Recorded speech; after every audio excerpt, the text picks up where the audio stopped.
Strategy, that's what I need. It's always important to have a plan, to know your next step.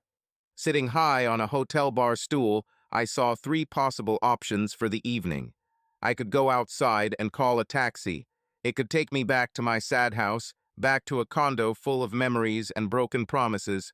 It was a place that showed off a woman's hand. From new furniture and wall hangings to fresh decor, the home screamed high style. In short, the house smelled like Candace Whitmore. I shuddered when I thought about this option. Another option was to simply return to the private hotel rooms where the informal portion of the evening reception was taking place. I survived the Ajax Corporation's annual Christmas banquet. I shook the right hands, kissed the right asses, and generally made the impression expected of the company's newest and youngest CEO. Most of the senior executives and their spouses have already left, leaving the millennials to celebrate. Several Ajax clients hosted an informal party in some of the business suites. These parties were more than a little over the top. I doubted whether Ajax management knew how much fun was going on upstairs. In fact, I'm sure they did, since they always protected themselves from what happened at these parties. I shook my head, deciding to give up on the wild chaos that was unfolding there. This left me with a third option: sit here in the hotel bar with a glass of Dickel's and occupy this bar stool, at least until I fall off it.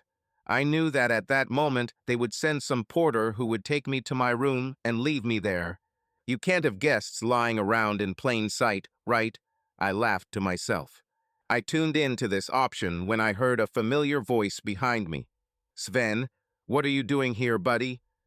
I recognized who it was, first by the voice, and then because he is the only one who calls me Sven. It was my best friend of 4 years and colleague, David Nasser. I turned and looked into the darkest brown eyes I had ever seen. I swore they were almost black. They always reminded me of a shark, which was appropriate since he was an account manager in the sales department. I once asked him if his eyes roll when he calls a client.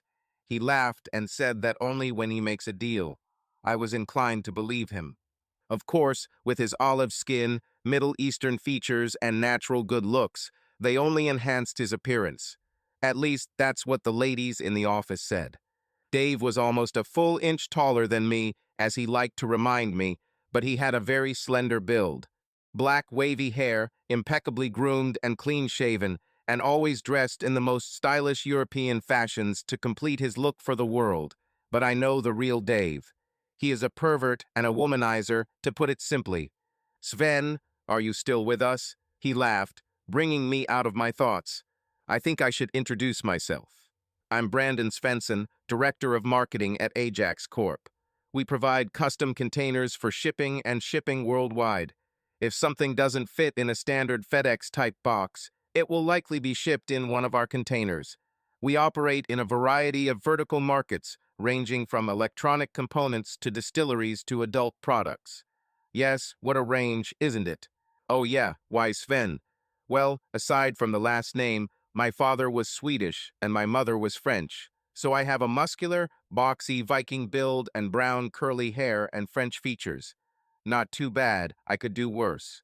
I also preferred Dave to call me Sven rather than his other favorite nickname, D'Artagnan, because of my mustache and goatee. "Damn, dude, what are you doing here?" he said, sitting down next to me at the bar. I raised my glass of rye whiskey and looked at him. "That's a rhetorical question, right?" He smiled from ear to ear. This was his norm. I realized that I had never met anyone who smiled more than my best friend. Damn, he smiled even when he was acting like an ass. "Dude, you need to find a way to move on." "I'm working on it," I lied. "Nonsense," he laughed. "Sitting here and slowly getting drunk is not moving on." "I'm reconsidering my options," I said, smiling sadly. "Oh my God, you're not going to go to the dark side, are you? Damn, I should have sold you my sister's used Prius. You're in love with me, right?" I snorted, forcing the alcohol into my nose. The burn brought tears to my eyes, while my friend laughed his head off. "You would like that," I finally managed to croak. "No," he said with that damn eternal smile. "I tell you all the time, dude, you're not my type. You have extra equipment that doesn't turn me on at all. Ass, I replied. No, I'm pretty sure you've got it, even though you're full of crap most of the time. I was talking about the other side of the coin. So, what are you doing here, brother? I'm developing my strategy. Oh, please, Dave moaned. What did you do when you canceled your own party a week ago? Who the hell cancels their own 30th birthday party? I know you're still in mourning, but damn, man, you gotta find a way to move on. I just looked at the amber liquid in front of me. You know that bridge is burned, right? I know Candace would jump for joy if you wanted to get back with her, but do you really want to go through all that trying to rebuild a trusting, loving relationship with someone like that? I continued to look at my drink, admitting that we both knew the answer to this question. A surprising thing happens when the love of your life betrays you. Your rose-colored glasses fall off. Things you always ignored now become obvious flaws. Yes, I put Candace on something of a pedestal. I think all lovers do this at the beginning of their relationship, even though we know they can't stay there for long. But it is always the cold shower of reality when our loved one not only falls from the pedestal, but also picks up that pedestal and begins to hit us with it, leaving only our bloody hearts and bleeding memories. Besides, Dave laughed, bringing me back from my psychotic musings. I'm sure her family won't be happy to see you two together. And whose fault is it? My best friend smiled sinisterly. Well, I'm pretty sure I won't get a Christmas card from them either. You think? I snorted. He was silent for a minute before he answered. His voice was calm but serious. You know, I already apologized for that. Brandon, Dave, I interrupted. It's okay, and I don't blame you for anything. I know you protected me, had my back. Exactly, he said, his smile returning. And that's what I'm doing now. We need to go upstairs and relax. Missing your birthday party is one thing, but missing Melanie from accounting, exposing her huge breasts is another. We both laughed. Melanie being naked was a spectacle and became a tradition on holidays. There's also the possibility that Sarah might be convinced to give you a lap dance for your birthday. In your dreams, I snorted, only in your twisted dreams. Yes, Dave said, smiling sinisterly as he sat there, clearly imagining a fantasy. Why don't you just ask her out, you pervert? I laughed. You constantly fantasize about her. Are you afraid that she will refuse you? Dude, I'm in sales. I'm used to rejection. No, I'd be more afraid of her agreeing to go with me. I stared at him in obvious confusion. She'll probably hurt me, he laughed, in ways I can only dream of. She will most likely sacrifice you on some black altar to a dark god. Well, he smiled, there's something to it. We both laughed. Listen, man, do what you need to do, Dave said, standing up. However, if you decide to join the world of the living and go up, I guarantee it will be an unforgettable experience. Okay, I'll think about it. Try to think about it before you have another one of these, he said, pointing to my drink. We don't want you to see double. He smiled ominously at me. It was obvious that I was not following his twisted logic. Seeing Melanie's 4 huge breasts can forever scar even the most avid breast lover. Listen, Brandon, he said as he walked away, I'll save you a spot at the top. And dude, stop staring at my ass. His laughter echoed behind him as he left the bar. I found myself laughing along with him. He was a pain in the ass sometimes, but he was a good friend. I'm not sure how I would have gotten through the last few months without his help and his sharp jokes and comments. There is no doubt that the last 3.5 months have been the darkest times of my life. I met Candace 3 years ago. I worked at Ajax for a year, and she recently passed the bar exam and was working at a local law firm. 6 feet 2 inches tall, with a beautiful face, long golden hair, and a slender, athletic body, she easily stood out in any crowd. In fact, she played volleyball at the college level before going to law school. The first time she looked at me with those sea-green eyes and smiled, I was hooked. Besides her attractiveness, Candace Whitmore knows how to walk into a room and dominate it. She's charming but aggressive, Funny but persistent, sexy as hell but smart, and insatiable behind closed doors. Our sex life felt like working out, and there were many times when I felt like I was barely surviving a CrossFit session. I didn't complain, I was usually sore and bruised, but I never complained. We dated for a couple of years before I asked her to marry me. I would have asked her sooner, but to be honest, her family intimidated me. No matter what anyone tells you, when you marry your spouse, you inherit their relationship with their family members. If your spouse has a strained relationship with his family, then this is where you start. If they have a close family, then be prepared for them to be a part of your daily life. Candace's family was very close-knit. What made the situation worse was that the whole family consisted of lawyers. In addition to Candace, her father, older brother, and sister-in-law were also lawyers. The Whitmore family was well known and respected in South Florida. I found Candace's father, Conrad, to be a bit arrogant, but that could be because no father thinks anyone is good enough for his little girl. He was also a well-known defense attorney, so his attitude seemed to go with the job. Rachel, Candace's mother, was a sweetheart and was the only one who welcomed me into the family with open arms. She was also the only one who was not a lawyer. Rachel was a tall beauty, slightly shorter than Candace.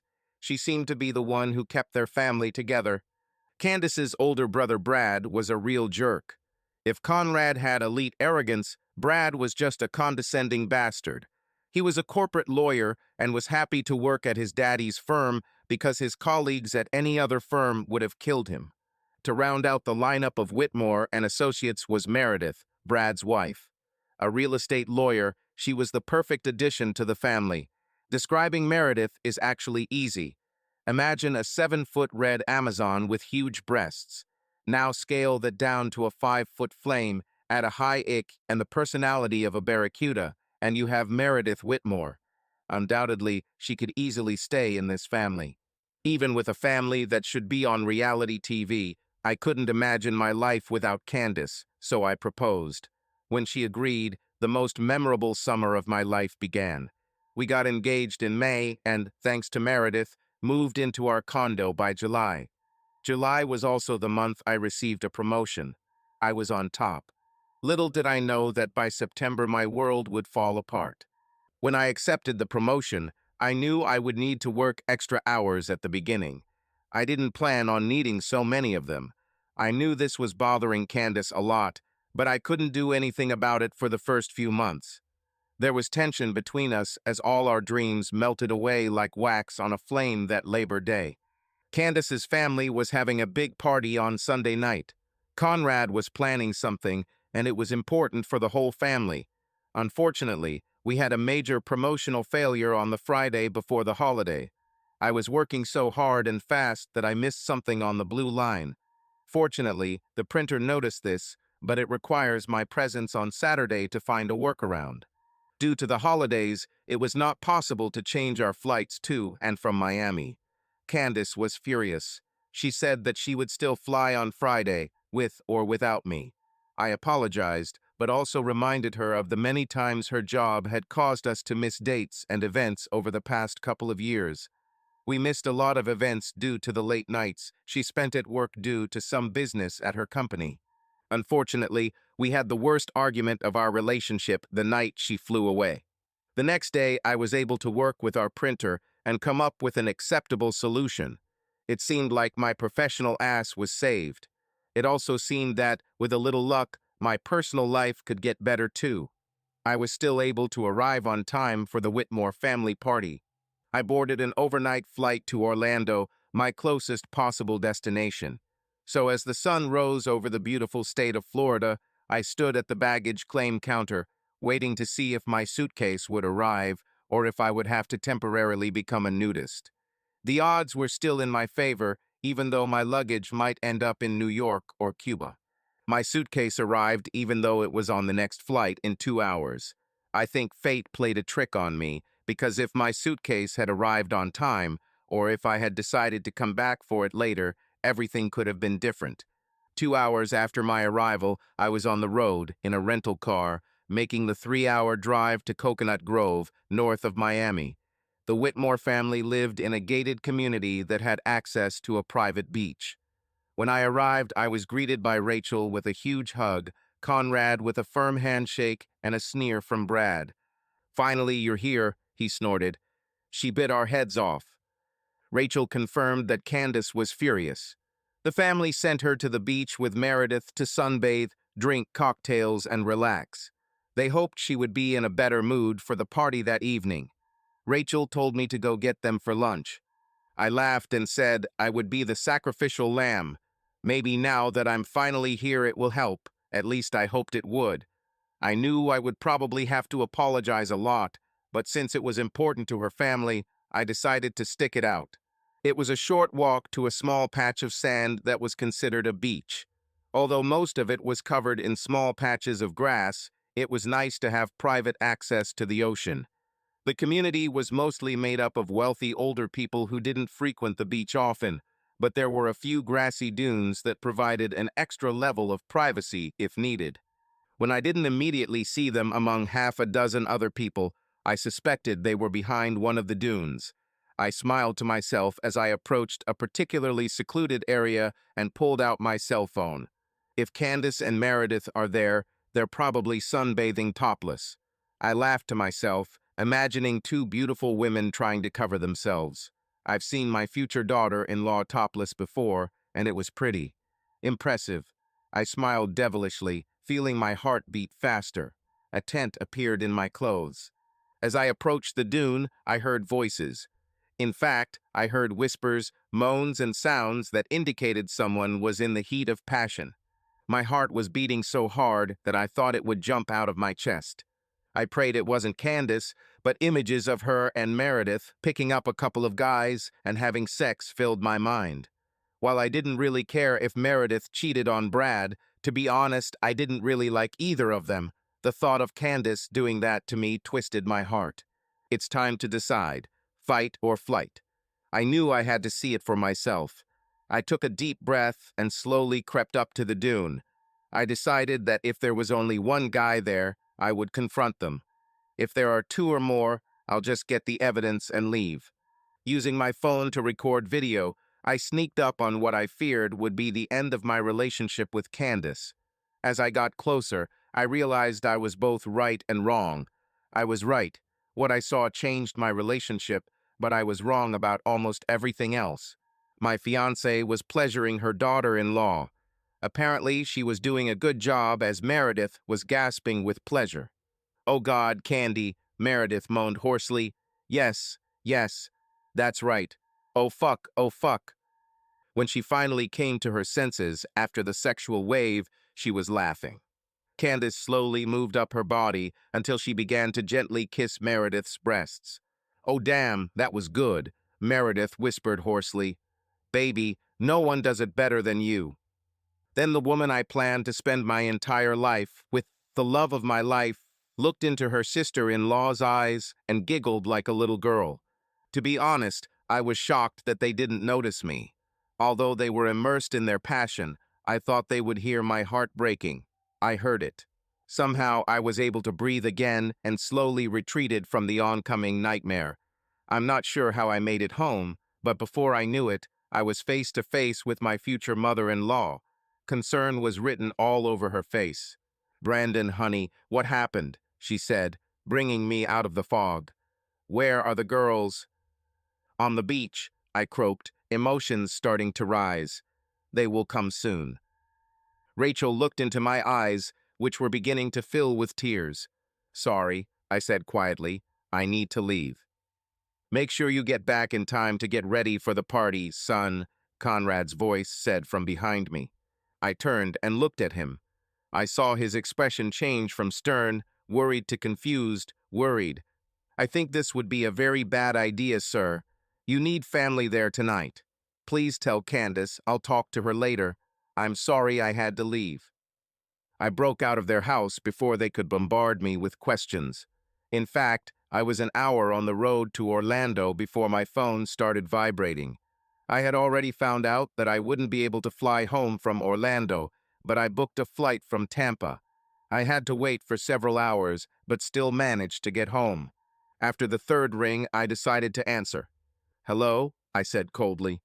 "Brandon?" Candace asked calmly. "Where are you, my dear?" "Driving home." I heard her voice tremble slightly. "But why? You know Daddy needs the whole family here tonight." "Candace, I think we both know that after what I saw, I will not be joining your family." "Honey, I don't understand. I'm not sure what you think you saw or heard, but—" "Candace, stop it," I said sharply. I must admit, she did not deviate from the first rule of a lawyer: deny, deny, deny. "Brandon, we need to sit down and talk about what you thought you saw or heard." "Well, Candy, what I saw was my ex-fiancée with her ass in the air, pleasuring her sister-in-law. So tell me, baby, have you gotten all that red hair out of your teeth?" I heard a loud sigh. "Honey, please," she said quietly, her voice beginning to break. "Please talk to me before you do anything." "Wow, I'm sure I could ask you the same thing, right?" I replied sarcastically. "Please, Candace," I continued mockingly. "Baby, I love you so much. Please talk to me before you do something stupid."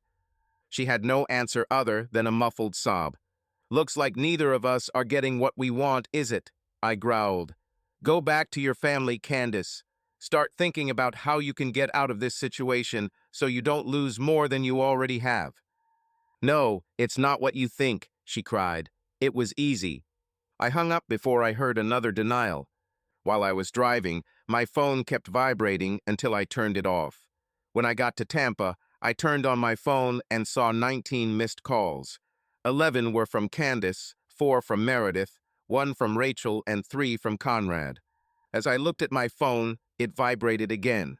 Without thinking, I answered. "Brandon," came the clearly irritated voice of Candace's father. "Yes, sir," I answered calmly. "What the hell happened?" "Candace is sitting locked in her old room crying. She hasn't done that since she was in high school. What did you tell her?" "Sorry, Mr. Whitmore, but I told her there won't be a wedding." "Will not be?" he shouted. "Damn it, why?" "Sorry, sir, but Candace has to say this." Conrad was silent for a moment before he switched from father mode to lawyer mode. "Son, don't do anything we'll all regret. I'm sure we can sit down and talk it out." "I doubt it, sir. Your daughter has already done a very stupid thing. Look, Mr. Whitmore, I have a flight to catch, so I have to hang up." "Flight? What flight?" "I'm flying home tonight." "Tonight?" he shouted. "Damn it, what happened there?" "I'm sorry, sir, but even if I tell you, you won't believe me without proof. Please tell Candace that we will work things out when she returns.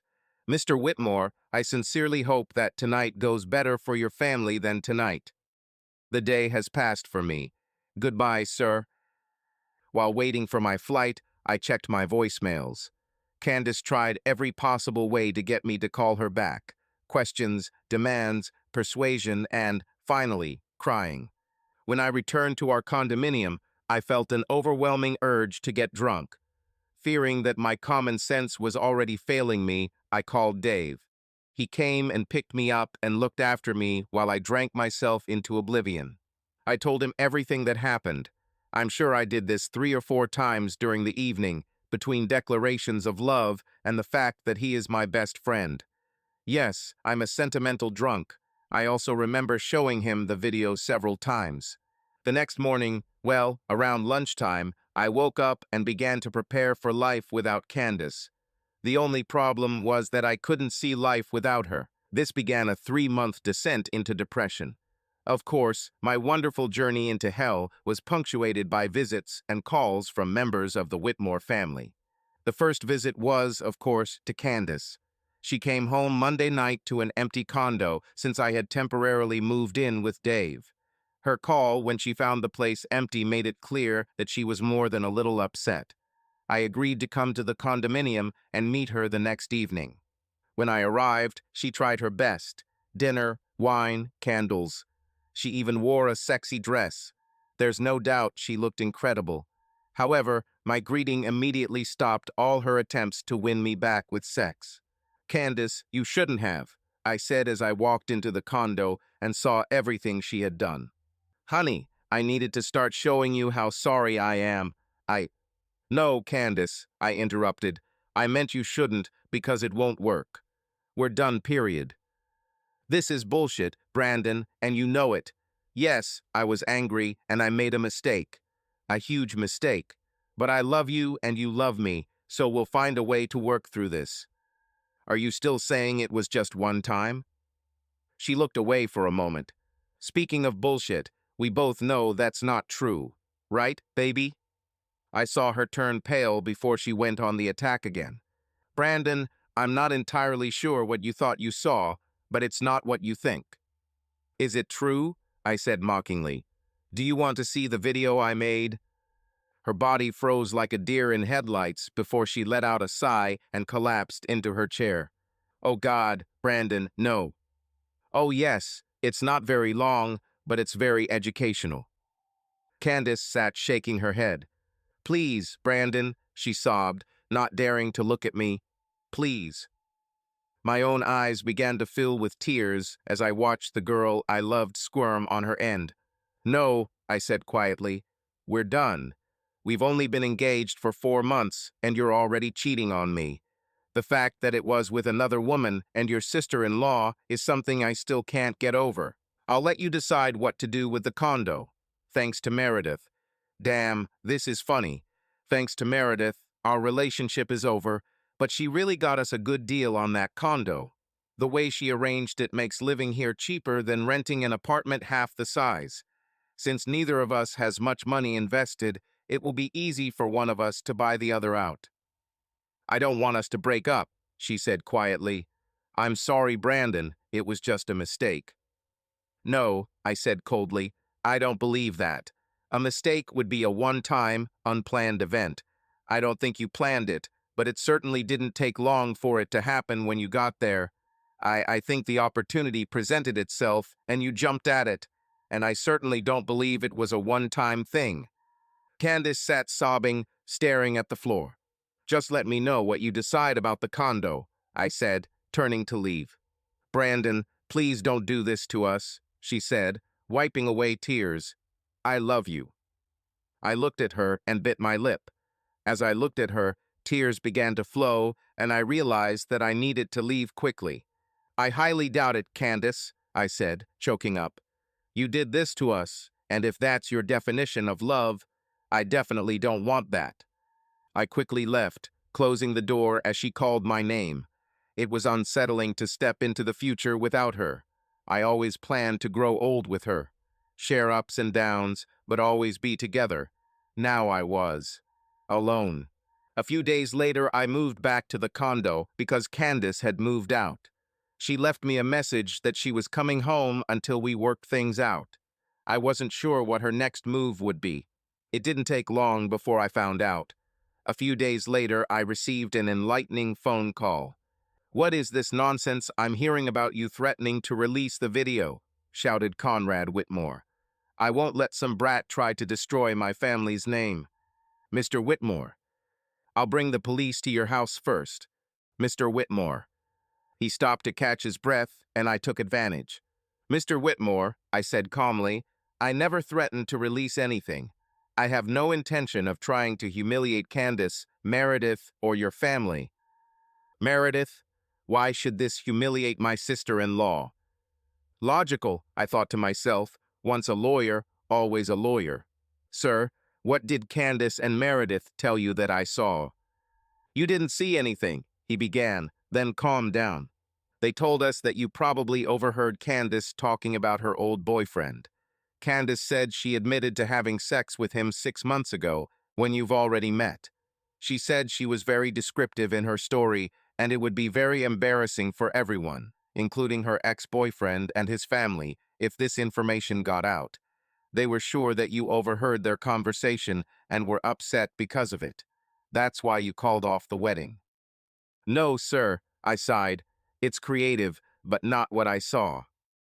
I sighed again, trying to decide if I wanted to open this Pandora's box. Unfortunately, Candace didn't leave me many options. Sorry, Mr. Whitmore, But what I saw on the beach that day was my ex-fiancée pleasuring her sister-in-law. The phone went silent. For a moment, I wasn't sure he was still on the line, but he was. "It's a lie," he shouted. "This is complete nonsense, and if you told someone this slander, I will sue you for libel. I will make your life hell." I passed out. I assumed he wouldn't believe me without proof, but I hoped he would talk to Candace or Meredith first before attacking me. Probably the best defense is a strong offense. It was not long before the Whitmores began their attack.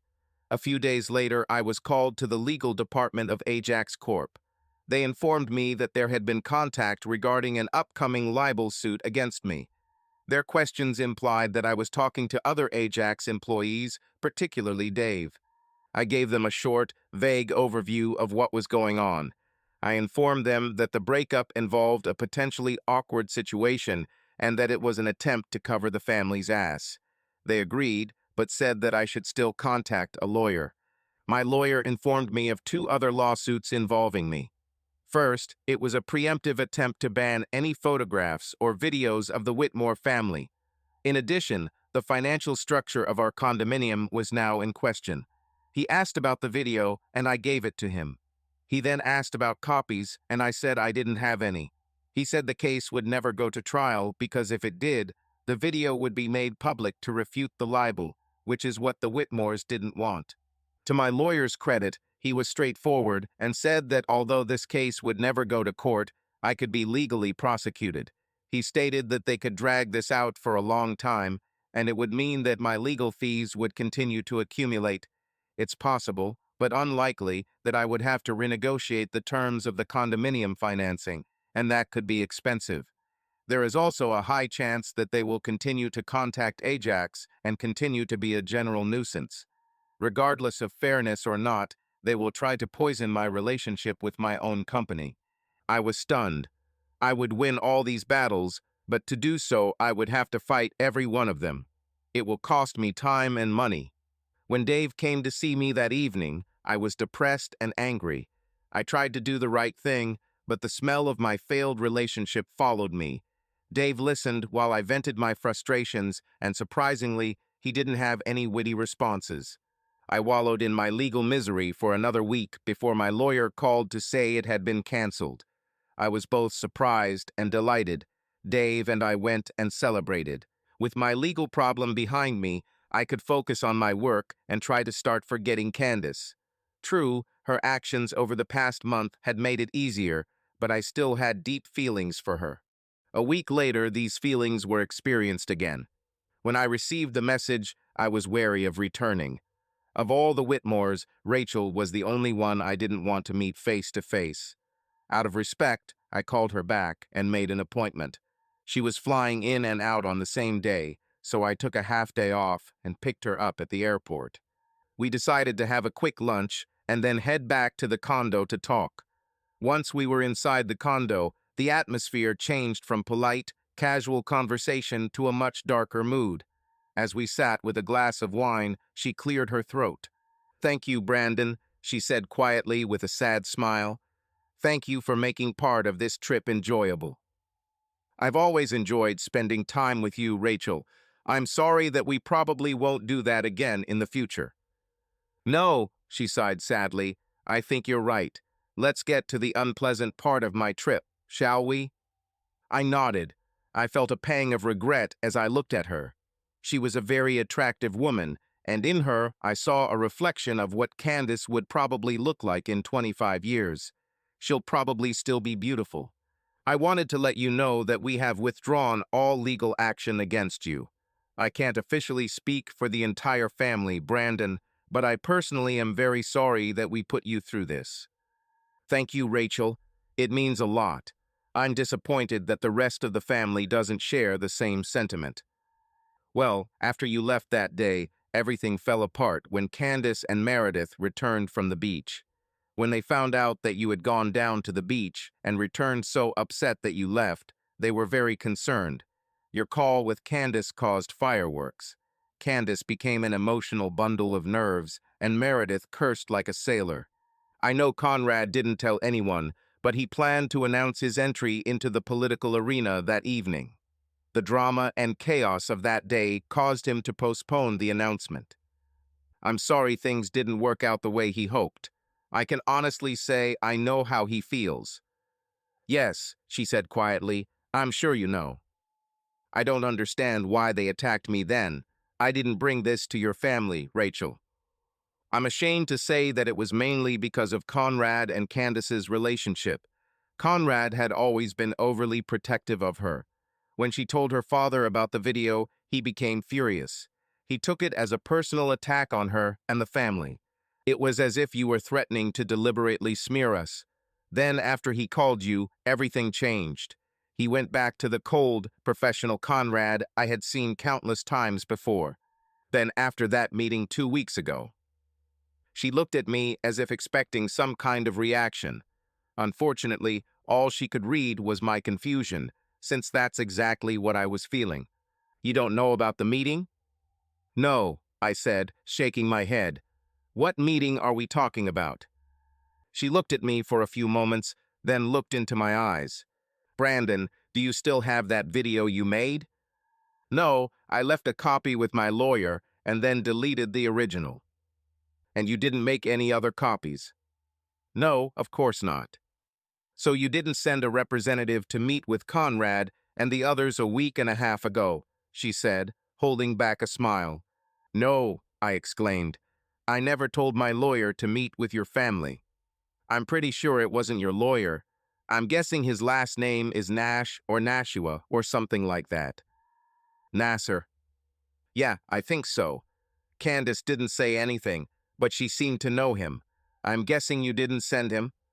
No, I groaned, fearing what had happened. He is my best friend. Rachel bit back a laugh. I told them that you didn't send it, but no one believed me. Well, except for Brad. Well, thanks. I'm a little surprised that Brad. It's not worth it, she said with disgust. He said he didn't think you were that smart. Sorry. No wonder, I chuckled. Whatever his intention, your friend made an impression. Conrad said he would make a good lawyer, an ambulance driver, but still a lawyer. I couldn't help but chuckle at the thought. Apparently, he showed them a copy of your video. It made a big impression. Instead of focusing on you as the bad guy, my family was forced to look at themselves. It's been very tense in our house ever since. I'm sorry, Rachel. I should have assumed he'd keep the copy for himself when I showed it to him. I promise you, I didn't give him a copy. It's okay, Brandon. I never saw the video. Unfortunately, I heard a few things about it. I watched her get ready. This is true, she said quietly. Did you actually catch Candace and Meredith having sex with each other? I'm afraid so, I said softly. And that's what's on the video. I nodded. She lowered her head and held back a sob. Instinctively, I stood up and sat next to her, hugging her. She pressed herself against me, her face and hands on my chest as I supported her. For a moment, I held Candace again, comforting the woman I loved. Without thinking, I whispered that everything would be fine and began to gently stroke her back. I gently ran my nails along her shoulder blades and upper spine for a few seconds until I heard muffled laughter. I leaned back and saw tears in Rachel's eyes, but also a knowing smile. I thought it must have come from you, she chuckled. I assume you give a great back massage? I felt myself blush. Sorry, I wasn't thinking. It was something I did when Candace couldn't sleep at night. Please don't apologize. I brought it up because that's what she's asked me to do almost every night since you left. I looked down, trying to organize my thoughts. You know she's torn about what she did to you, what she did to herself. She knows you're a wonderful person and that you'd be a great husband and father, but I doubt she realizes how much you really are. Special. I don't know what she would do if she ever realized this. As a mother, I hope she never understands this, because such a loss could really damage her psyche. Brandon, I'm so sorry that my daughter treated you this way. I'm sorry that my entire family treated you so badly. Did you know that Candace is planning to move back to Florida permanently? I shook my head. Well, she plans to sign this condominium over to you. She has very little money invested. You, of course, will have to take over the payments. Okay, I said wearily. Rachel saw my skepticism. She's trying, Brandon. She's trying to show how sorry she is for ruining everything. But not enough to admit what she did, right? No, I understand how disappointing this must be, but Brandon, there are other considerations. My understanding is that while the video hints at other cases, there is reasonable doubt. I was about to answer, but she interrupted me. Brandon, like I said, I've never seen the video, but I know that reasonable doubt is the only thing stopping Brad from divorcing Meredith. If either of them admits to more than a one-time mistake, it could cost her brother dearly in his marriage. There's one more thing Candace has to consider. Would her confession matter? What? Are you saying that the truth doesn't matter? She shook her head. No, but I want you to answer one question honestly. Even if she admitted everything you suspect and was truly remorseful for her actions, would you consider taking her back? Please answer honestly, Brandon. I knew my answer. I thought about this on the flight home from Florida that day. Well, I only thought about it briefly. No, I admitted, I don't think I could even then. I know, she smiled sadly and nodded in understanding. Unfortunately, Candace knows it too, although I doubt she'll admit it. She knows she loves you and that she ruined everything. But she didn't realize that what she wants doesn't matter anymore because you gave up on yours. Relationships. I have no doubt that she still plans to meet you and try to win you back. If you can say one thing about my daughter, it is that she is persistent. I knew she was right, I just didn't realize how stubborn Candace could be. After I dropped Rachel off at the airport, I called Dave. My greeting probably let him know that I was angry. "You son of a bitch," I shouted. "Yes, I'm a son of a bitch," he said, trying to relieve my irritation. So why am I the son of a bitch this time? You dumbass, I never told you to fly to Florida and meet the Whitmores. Hey, I've never blackmailed anyone. You mean you didn't go to Florida and meet the Whitmores? No, I did it. I'm saying I didn't blackmail them. I was stunned. More importantly, I was silent. Dave took advantage of this. Listen, Sven, he laughed evilly. All I did was show them the video. Well, and told them that I was doing my best to secure other copies that I knew were out there. I told them I knew of at least 2, but there were probably more. It wouldn't stay a secret forever, but I thought I could give them at least a year before they had to explain it. We'll give them enough time to come up with whatever theory they need to control the damage. And what did you want in exchange, Dave? I said, trying to make sense of everything. Funny, that's what Dad asked too. Is it a coincidence? I don't think so. I told them I'd do it for free as a favor to you. However, I would appreciate some goodwill in seeing these fake lawsuits disappear. And voila, look what happened. I could hear him smile through the phone. He was so pleased with himself that it was difficult for me to control my anger. Dude, I didn't tell you to do that. And you never would. Dude, you were always so obsessed with Candace's mother that you would never do anything to hurt her. Let's be honest, if she were 20 years younger and free, you would have fallen in love with her instead of Candace. I've always seen a lot of her mother in Candace. I wish Candace took more from her mother than her father. We were silent for some time. You know, the one you stole from my phone? Yeah, about that, Dave sighed. Look, Sven, I'm sorry, but damn, these two are so hot, and this was so hot. How many copies are there? Only the one that your adv hasakata and my personal copy. I'd tell you to erase it, but you'd lie and say you've already done it. Yeah, you're probably right, he laughed. Look, dude, think of this as compensation for my tickets and time. It's not going anywhere except my personal collection. Well, that is, unless we want it leaked in a year or so. No, I said calmly, just make sure it never sees the light of day. And Dave? Yeah, dude. Thank you. I thought my ordeal was over when I returned home for Thanksgiving. I was wrong. When I arrived at my parents' farm in Indiana, I knew something was wrong. I looked forward to meeting my three older brothers and their families, but I immediately noticed tension in my relationship with my parents. On Thanksgiving Day, Candace showed up for dinner. Of course, she was invited by my mother. They said it was an early Christmas present for me. I asked what kind of return this gift had. It's probably partly my fault for not telling my parents all the terrible details of our breakup. All I said was that Candace cheated on me and the wedding was canceled. It was stupid of me to tell them that we hadn't spoken in person or on the phone since she got back after Labor Day. I also made the mistake of telling my mom that I still loved her despite our breakup. I understood that they were doing what they thought was best for me, but I also made it clear that I did not want to see or speak to my ex-fiancée ever again. Her appearance here was a betrayal of my trust in my parents. This was something that needed to be dealt with later. These thoughts were running through my head when Candace arrived. She was met by my parents and greeted me. Her eyes begged me to take her. I turned my back to her and continued talking to one of my brothers. A few minutes later, I was surrounded by my parents. "That was rude," my mother began. "We didn't raise you like that, son," my father added. "This is our house." "Yes, that's true," I interrupted. "And if you want me to leave, just let me know." They didn't say anything and I left. Thanksgiving dinner was interesting. I just acted like Candace didn't exist, ignoring any attempts she made to start a conversation.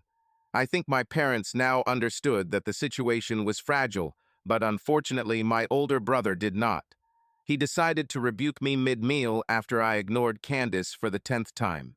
"Brother," he said, "that's just rude." Yes, this seemed familiar to me too. I probably should have smiled and kept quiet, but I was more than a little annoyed that my Thanksgiving with my family was ruined. "No," I said contemptuously, "it was rude to invite my ex-fiancée to a family gathering without any warning. To be fair, they should invite all my ex-girlfriends and maybe even my ex-wife to the next family reunion." I saw my older brother close his eyes and lower his head, while his wife looked like she was about to hit someone. I noticed that both my other brothers turned pale and suddenly found their plates very, very interesting. Candace stood up, excused herself, and went into the kitchen. My parents looked at me reproachfully, and I answered them with the same look. I seriously thought about leaving, but I already did that in Coconut Grove. There I tried to respect her family, but it was my family. I excused myself and followed Candace into the kitchen. When I got there, she was wiping her eyes, clearly crying. To my surprise, I didn't feel as much regret as I expected. "What are you doing here, Candace? Your parents invited me. You shouldn't have accepted the invitation." "Well, it's better here than with my family. Even with your cold shoulder, it's still better than the atmosphere at the Whitmore house this holiday." "And whose fault is it?" I grinned. "Oh, believe me," she said sadly, "both Meredith and I will reap the consequences of that day." "You still only admit things that can be proven, right? And you wonder why I don't trust you." "Sorry, Brandon. I know it seems like it, but with what's going on in my family right now, I'm sorry. I do not know what to say." "Well, lawyer, what if you speculated hypothetically? How many times would you assume that my ex-fiancée cheated on me? Just once, and it's not hypothetical. You have to believe it." "You must be joking. I don't believe a single word that comes out of your mouth." She lowered her head and held back a sob. "I understand that," she said quietly, "but it's true. And it's true that I love you." "It's a strange way to show it," I chuckled. "I know. I would have a hard time believing it too if the roles were reversed." "How many times, Candace?" I asked coldly. "Hypothetically, 4. 3 times before we became exclusive." "Was she the only one?" "No. There were a few in college and law school, and one more when I started dating you." "I didn't know you were bi. You should have told me." I I didn't mean to scare you. I knew I had found the man I wanted to spend my life with, and I was afraid that you wouldn't accept it." "Well, to be honest, it wouldn't bother me if it was in the past, like your ex-boyfriends. However, the fact that you helped your sister-in-law cheat on your brother, Yeah, I wouldn't take it well. She was silent, looking at me. Even with her eyes red from crying, she was still beautiful. I fought the instinct to go up to her and hug her. Damn it, Candace. He's your brother. I know he's an asshole, but even he doesn't deserve it. I know, she sobbed. I can't believe he's using reasonable doubt to hold on to his marriage. Brad doesn't strike me as the forgiving type. Well, now their marriage is hanging on by a thread, although I doubt it will last. And why is this? Are you and Meredith going to move in together? She winced and began to cry again. No, I've only been with Meredith a couple of times. It was just sexual attraction, nothing more. Even if Brad and Meredith get divorced, Meredith and I will never be a couple. She paused, waiting for my comment. I abstained. No, she continued, I suspect that if my brother isn't already cheating, he will start soon. Once this is discovered, they will either tear each other apart or decide to have an open marriage. Honestly, I don't know how this will end. Well, we can say that all is well that ends well. Not really, Candace snorted. I know that Dad is doing everything to keep everyone from each other's throats. Although I never had a good relationship with my brother, what I have now is caustic poison. I have no doubt that he would gladly hurt me now in any way. Can you blame him? No, she said quietly. I betrayed him just like I betrayed you. Brad is definitely no saint, but I have no excuses for what I did to him. I'm trying to find a way to make peace with him, but I doubt it will ever happen. We sat and looked at each other. There's still a lot left to say, but I doubt we knew how to start. I'm also trying to win back the heart of the man I love, she said, gently trying to break the uncomfortable silence. That will never happen, I answered coldly. It could if he gave me a chance. Is it true? I grinned. Tell me then, how are you going to restore trust in the relationship? After all, you lied to me from the very beginning. Then you cheated on me when we were only engaged for 4 months. You cheated to your brother, so obviously family means nothing to you. Damn it, Candace, how are you ever going to rebuild trust if there's nothing to build on? I began to raise my voice as the anger and pain began to come out within me. In time, I will be able to earn your trust, she begged. And why should I give you time? What do I get out of this, lawyer? Years of suspecting that my girlfriend was cheating on me every time I turned my back. Let's be honest, I don't trust you right now. Damn it, Candace. Now I can't trust you alone with any man or woman. And even worse, I can't trust you alone with your family members. I mean, what's going to stop you if some cousin, uncle, or aunt is curious? And what was your reason for cheating on me? Oh, that's right. Now I was already screaming. That's because little Candace didn't get what she wanted. So what happens next time you don't get yours? Are you just going to have sex with the mailman? Damn it, Candace. What? Are you 13 years old? Candace was quietly sobbing when my parents intervened. Brandon, enough, my father barked. No, that's not all. Why is she here, Dad? Mom, what did she tell you to convince you to betray my trust and bring her here to ruin our family holiday? I saw my mother flinch at my words, and my father looked at me with rage. She said, Mom began stuttering, she said she just needed to apologize to you and tell you how much she loved you. Oh, Brandon, we see how hurt you are and how much you still love her. We were. No, I interrupted. It's all about what she wants. She wants to apologize. She wants to ambush me in front of my family. She wants forgiveness. She wants us to get back together. Nobody thinks about what I want. At almost 30 years old, I can make my own decisions. And my decision was to stay away from her and not contact her. But apparently my parents thought differently. Of course, my ex-fiancée manipulated them to get what she wants again. But let's be honest, she's good at twisting the truth to get what she wants. The real reason I broke off the engagement is... No, Brandon, please, Candace begged. The reason I broke off the engagement is because I caught my fiancée having sex with her sister-in-law. My mother gasped, and I saw my father's face turn pale. So basically, Mom and Dad, you invited an incestuous, bisexual, cheating bitch to Thanksgiving dinner so she could try to manipulate your son into giving her a second chance to break his heart again. Thank you very much. Candace ran out of the kitchen sobbing. She grabbed her purse and coat before slamming the door. My parents followed me as I went to pack my things. My brothers and their families were still sitting at the table, silently watching us. Brandon, Mom's voice trembled. I think it's time for me to leave too. It was great. Let's do it again very soon. Son, we're sorry, the father said calmly. Me too, I replied. Will we see you at Christmas? Mom asked, with tears in her eyes. No, I'm sure that I will have a deadline for submitting my work. Besides, it's too early. I need time. I'll call back later. So ended my Norman Rockwell Thanksgiving, thank goodness.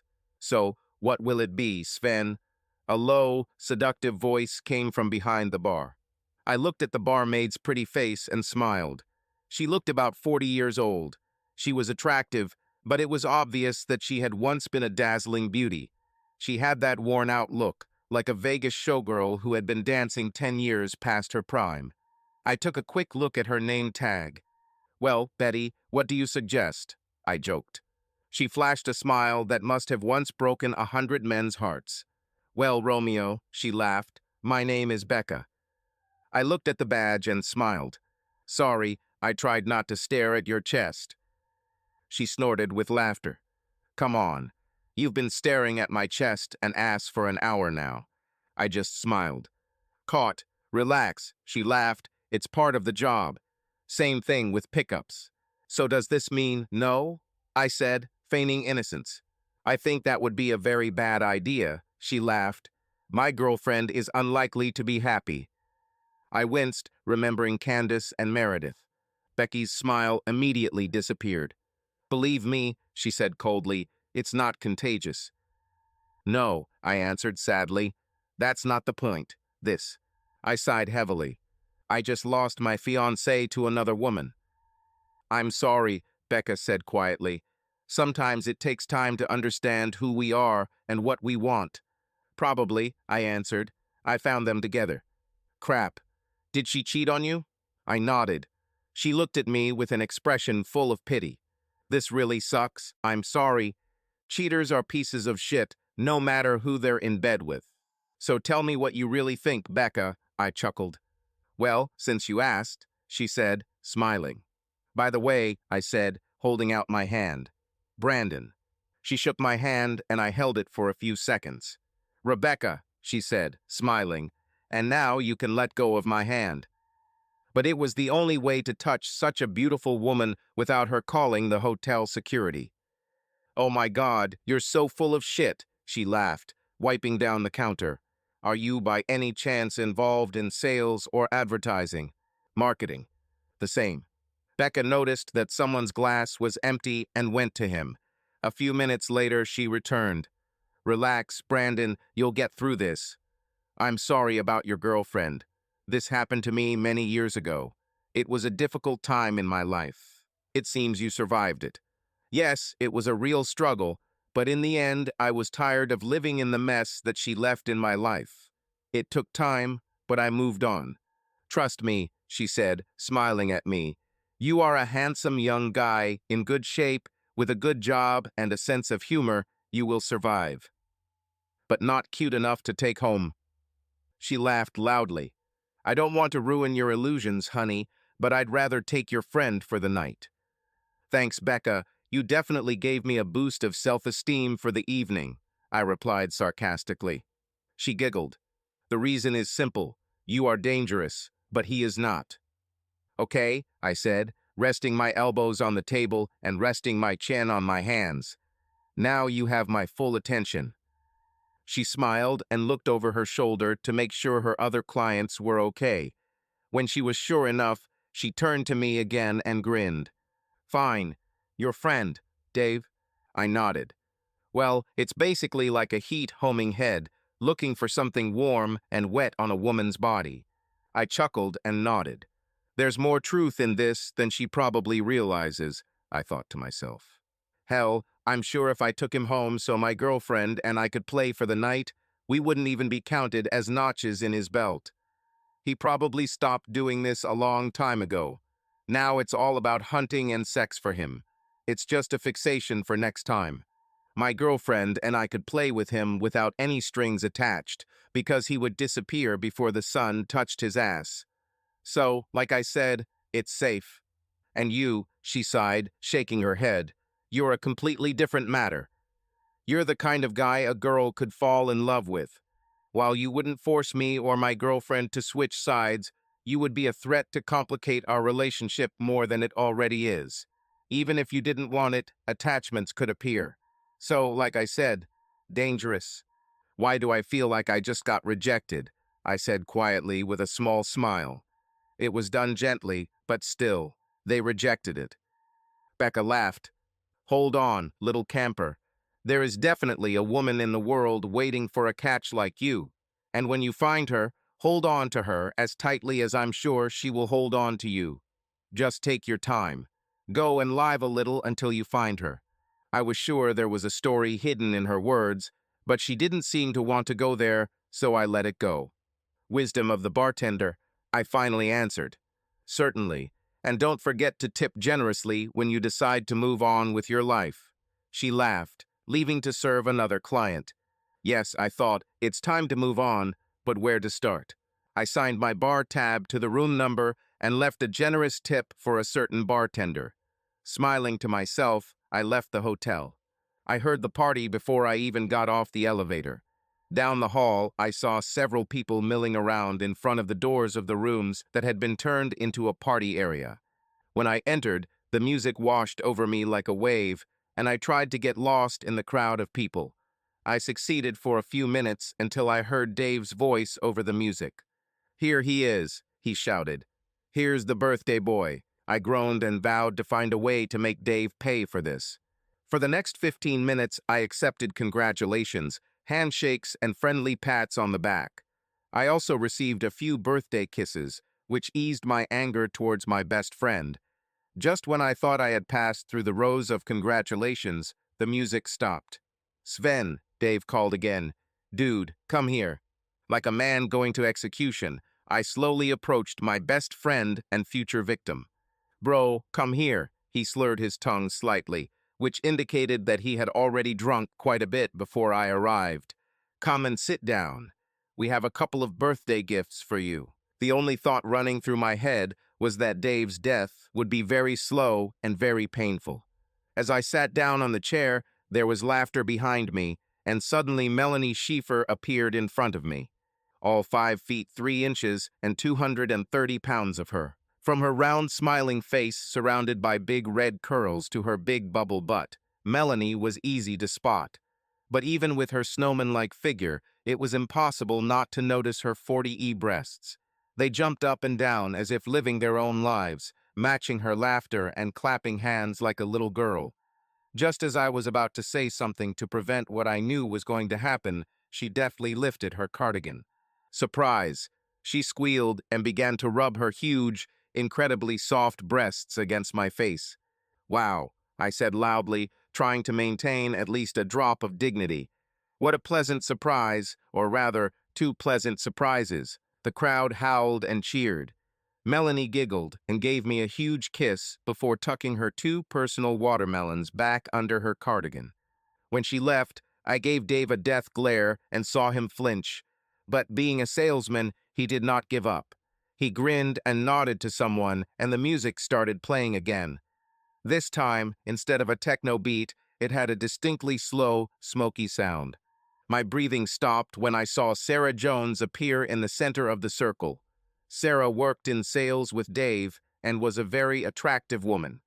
First of all, she was taller than most women, not quite as tall as Candace, but close. She matched my 6-foot height and usually towered over me in her 4-inch boots. Her long, straight, jet black hair resembled a cape that flowed down her long torso. Her oval, pretty face was usually accentuated by dark, blood-red lipstick and even darker eye makeup, giving her a gothic, surreal look. Completing the look were some of the most intense, piercing brown eyes I've ever seen. Like a panther, she circled around her place on the floor, beginning to dance. Her black blouse and striped skirt hugged her athletic figure as she moved and twirled to the music. On her right arm was a black tattoo of a tree with some symbols underneath it. The man's face was in the branches. It was believed that this was her first lover, whom she sacrificed and buried under an old oak tree on the eve of the summer solstice. Of course, it was just a rumor. What was certain was that she was a force to be reckoned with, both visually and personally. Dave theorized that her aggressive personality and appearance caused the customer to order more than he originally planned on more than one occasion. As she moved slowly to the music, it was obvious that she was as graceful as a panther. When her eyes fell on me, I could have sworn I felt her hot breath on my neck, playing with me before she lunged. She kept her eyes on me as she slowly unzipped her skirt and let it fall to the floor. I noticed her evil smile as my eyes trailed down the length of her long, muscular legs, noting her black strappy stilettos with ribbons wrapping around her ankles and ending in small bows above her calves. With a sharp kick, her skirt flew towards Dave, and I heard him groan as he caught it. As she slowly turned around, it became clear that her tiny thong was highlighting her tight little ass. Although her eyes never left mine, she teasingly unbuttoned her blouse and tossed it back to Dave. Her black-and-he cute bra hugged and exposed her large breasts.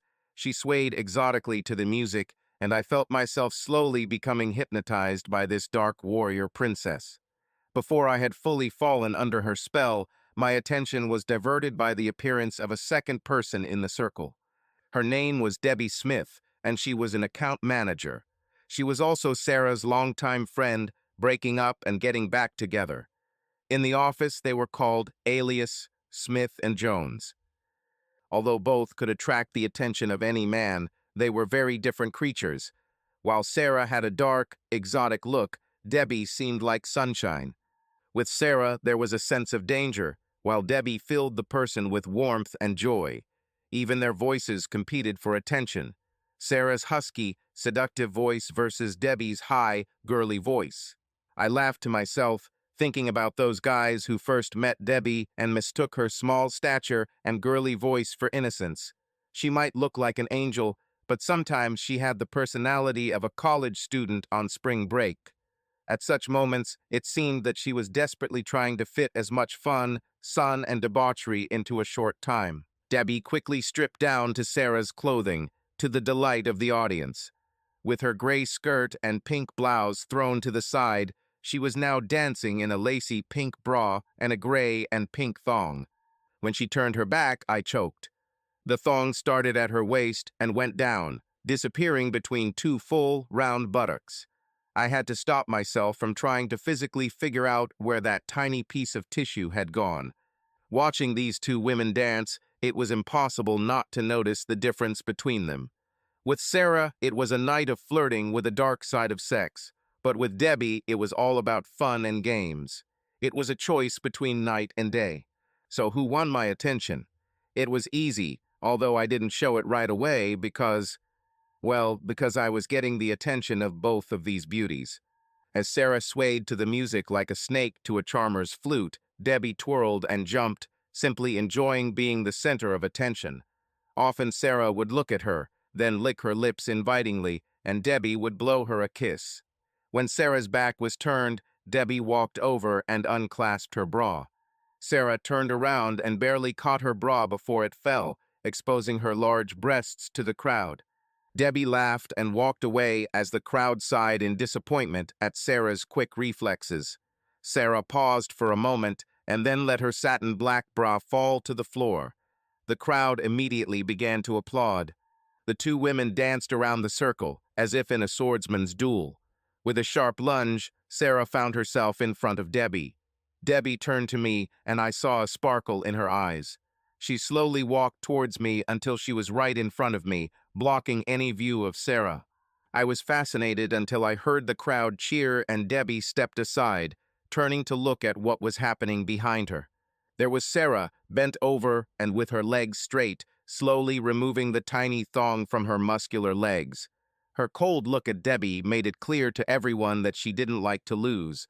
But then an evil smile spread across her face. "Okay, that's it," said Harold Bingham, our vice president of engineering, in a loud voice. That's it, the show is over.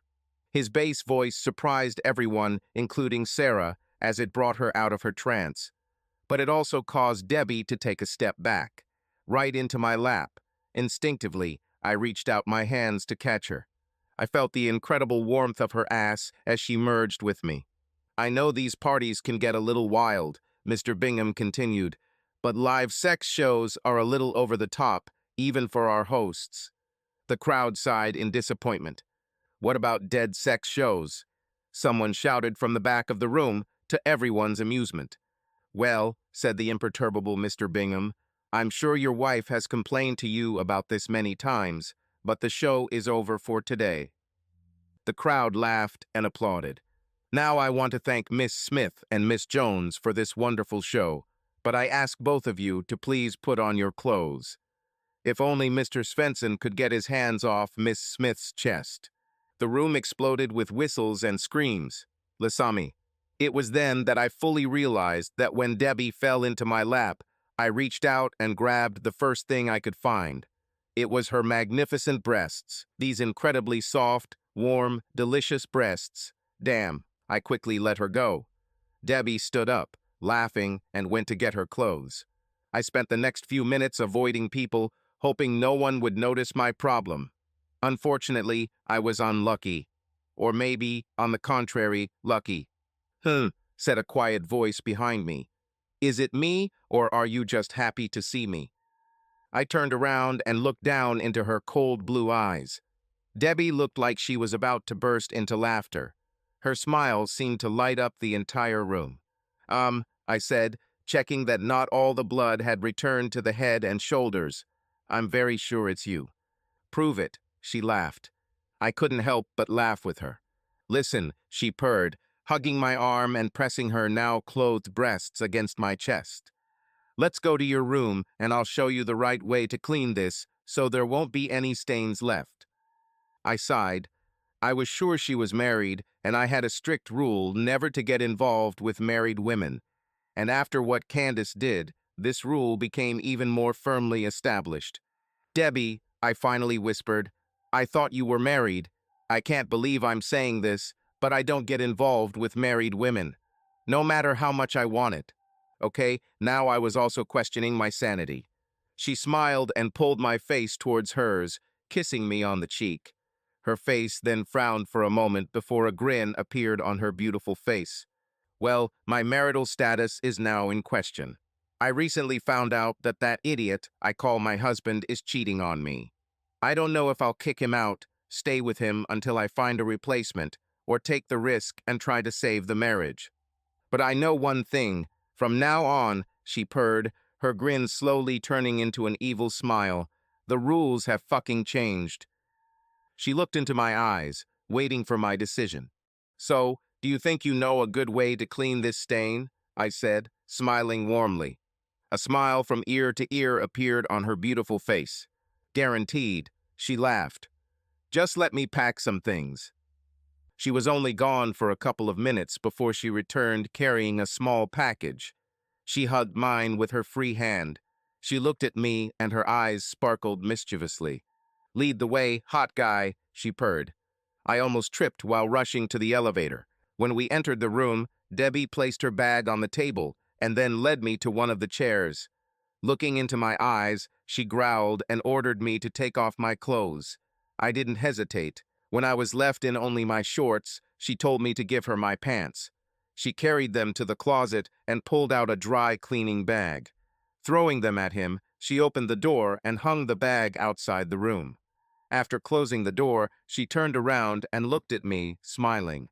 Here, she laughed, this should help. I said, smiling, what if I need them before the morning? Debbie slid back towards me. We won't need it, she said, pulling down my panties. She gave me a wolfish grin, then turned to the bag of things she had brought with her. With her back to me, she pulled a few things out of the bag and laid them out. While she did this, I looked at her full, round butt and fought the urge to reach out and explore. When she turned around, I couldn't help but laugh. She had a chocolate cupcake with one candle sandwiched between her breasts. Happy birthday, she giggled. Now make a wish.